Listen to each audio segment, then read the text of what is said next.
When I was first given a buggy to try from Mayako, I had assumed that it would be just that, a car to try for a bit, and from there I would decide if I wanted to move on or keep it.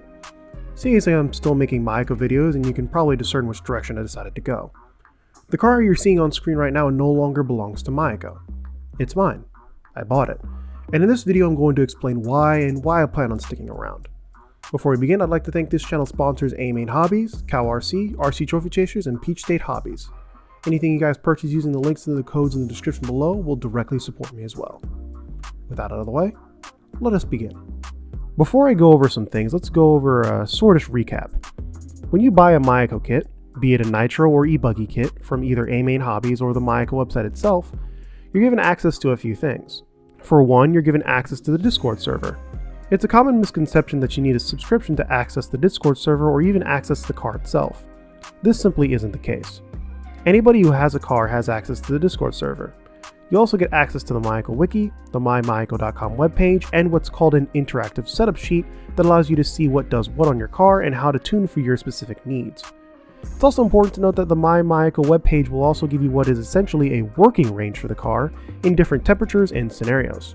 For example, the base setup in 20-degree weather will usually have you running 600 CST oil on the front and 450 in the rear with 5x1.5 hole pistons. It also notes that you should go higher or lower 50 CST for temperatures above 25 degrees Celsius or 50 CST lower for 15 degrees Celsius respectively. There's also a bunch of other helpful info you'll get right out of the gate, and you access all of this via that little QR code on your chassis or the A4 sheet of paper you get in the shoebox as I now know it. Also on that sheet is pretty much the specs of your specific car depending on where you live in the world and what you want your car to feel like. Now since I got my car in 2024 and in the US, some things have changed on what comes with the base car that are worth mentioning. For one, instead of brown springs all around, you get black springs all around, which are a little stiffer. You get rear CVDs instead of universals for more mechanical grip in the rear, a lightweight body, and a few other things I'm probably forgetting. Other than that, everything you see here is what you get out of the box with the base MX-8E. Save for the... There's another version of the MX-8E that comes with all the shiny bits that you can get with the Mayako membership, but we'll talk about that in a few seconds. All you need to know is that this version is a limited edition sort of thing, so it may not be up when you watch this video. Anyways, to talk a moment about the base car, it's basically set up to be as easy to drive as possible, but more crucially, easy to tune. A good place to illustrate this point would be the rear hubs. On the limited edition kit I mentioned a few seconds ago, it comes with a 10th scale inspired rear hub design that allows you to really fine-tune your rear geometry. The only real downside of these hubs is quite simply that for most people the level of adjustment is unnecessary and overwhelming. As a result, the base regional kit comes with your standard rear hubs that work perfectly well.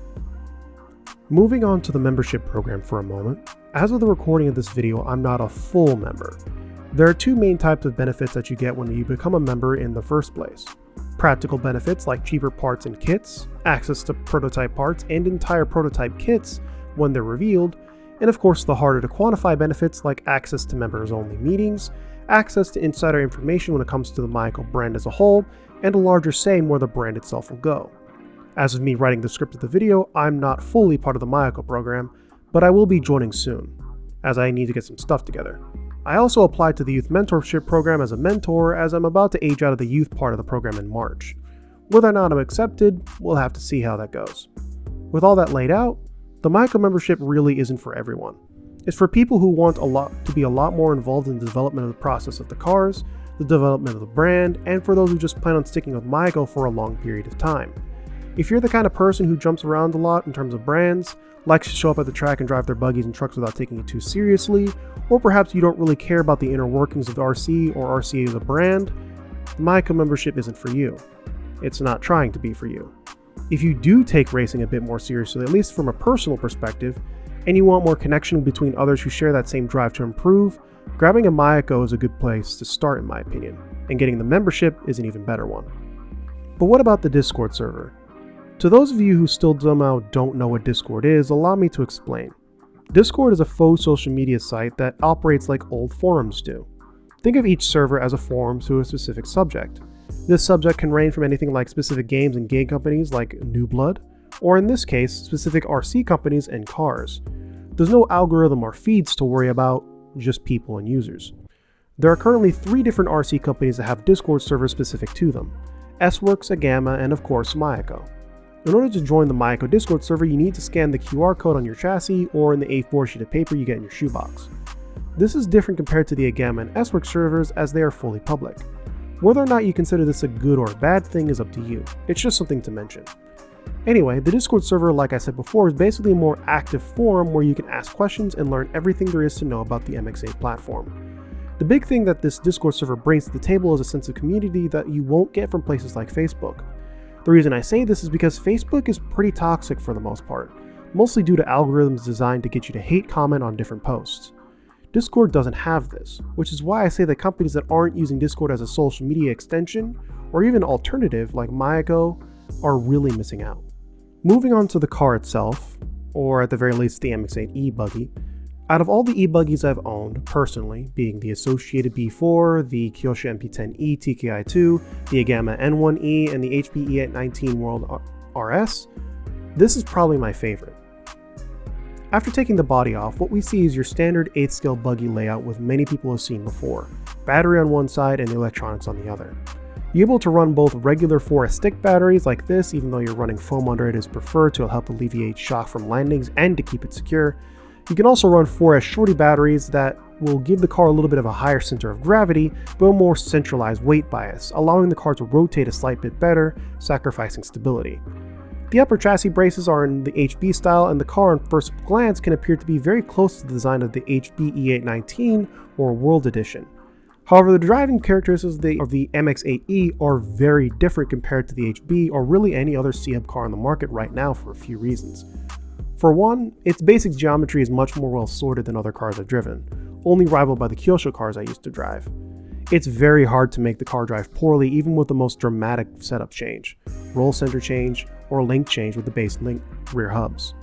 The other reason in particular case is the KPI the car comes with out of the box. Now you may have seen a few companies coming out with KPI kits for their respective platforms, and there's a reason for this. And that's because KPI changes how the car can feel for a lot of people by smoothing out the steering response. The best way I can personally explain KPI, or kingpin inclination, is caster but rotated 90 degrees. It's the angle at which the kingpins are laid on the caster block. On the right is a hub with a lot of KPI, and on the left is one with not a whole lot of KPI. What does all this have to do with the MX-8E? Well, the MX-8 and MX-8E were among the first buggies out there that actually allowed you to tune KPI. And to be honest, the car's geometry and how it's built is sort of built around having KPI. What this all means is that the MX-8E is a very easy car to drive for most people.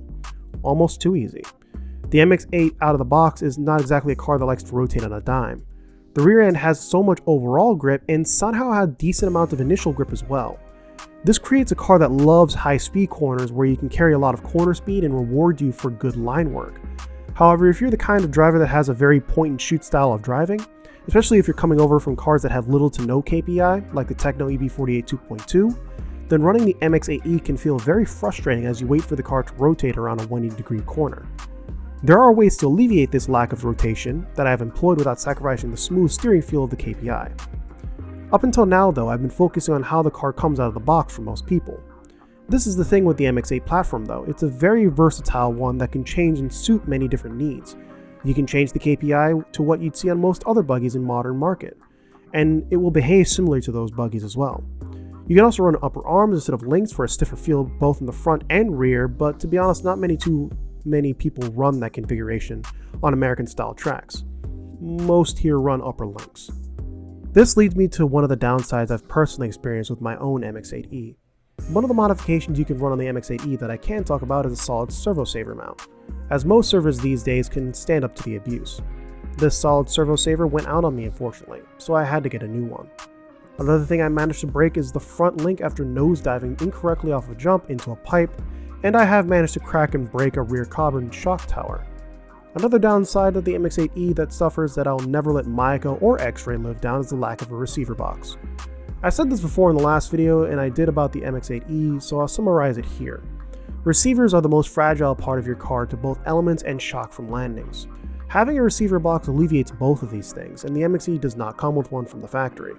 The good thing is you can simply ask for one from pretty much any Mayako rep in your area and they'll send you one your way. I just wish it was included from the box in the start. If there's anything that you can take from this video, it's this. I stayed with Mayako the longest out of any 8th scale brand I've run.